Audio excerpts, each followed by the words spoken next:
கிறிஸ்துவின் சரீரத்திலிருந்து வெளிப்படுகிறது. ரத்தமும் தண்ணீருமாய் வெளிப்படுகிறது.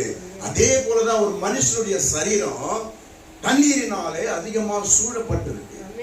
நம்மளுடைய சரீரம் தண்ணீரினால் சூழப்பட்டிருக்கிறது. இப்ப ஆவியானவர் இந்த தண்ணீர் மேல் அசைவாடி கொண்டுதான் இருக்கிறார். ஆவியானவரே அசைவாடி கொண்டுதான் இருக்கிறாரு. ஆனால் சொல்லுங்களேன், ஆனா வெறுமையா இருக்குது. எப்படி ஜலத்தின் மேல் அசைவாடின போது பூமி வெறுமையா இருந்ததோ, உன்மேல் ஆண்டவர் அசைவாடி கொண்டிருக்கிறார். நீ வெறுமையாவும் இருக்கிறாய். வெறுமையாவா? இந்த வெறுமைக்கு காரணம் என்ன? வெறுமைனா என்ன? உன் வீட்டுல எல்லாரும் பேச தெரியாம இருந்து கம்முன்னு அப்படியே மௌனமாவே இருந்தாங்கன்னா ஒரு காரியமும் நடக்காது. மௌனமா இருந்தா ஒரு காரியமும் நடக்காது. ஒரு பொருளும் வாங்க முடியாது. ஒருவருடைய இருதயத்தை புரிந்து கொள்ளவும் முடியாது. குடும்பமாவே இருக்காது. அலங்கோலமா மாறிடும்.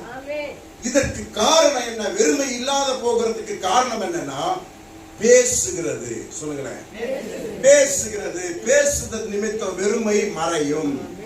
பேசுகிறது நிமித்தம் வெறுமை மறையும். பேசுகிறதுல ரெண்டு விதம் இருக்கு.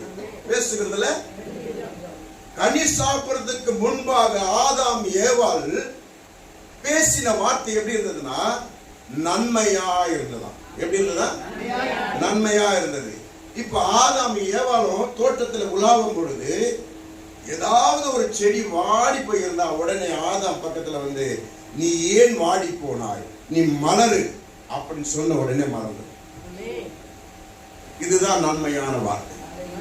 இதுதான் பாசிட்டிவ். ஒண்ணுமே கிடையாது. நன்மையான வார்த்தை மாத்திரம். எதிர்மறை ஒண்ணுமே கிடையாது. அவன் அப்போ மம்முட்டி வச்சிருந்தானா, உடா போட்டு தண்ணி பாய்ச்சிருந்தானா, எதுவுமே கிடையாது. வாயின் வார்த்தையினால் எல்லாவற்றையும் உருவாக்கின தேவன் படைத்த மனுஷன் அந்த வல்லமையினால எல்லாவற்றையும் வாயின் வார்த்தையினால நன்மையினால பெற்றுக் கொண்டிருந்தான்.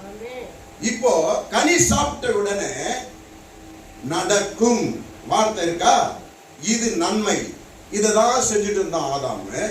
நடக்குமோ என்கின்ற வார்த்தை அவனுக்குள்ள வந்துடுச்சு. எதிர்மறையான வார்த்தை அவனுக்குள்ள வந்துடுச்சு.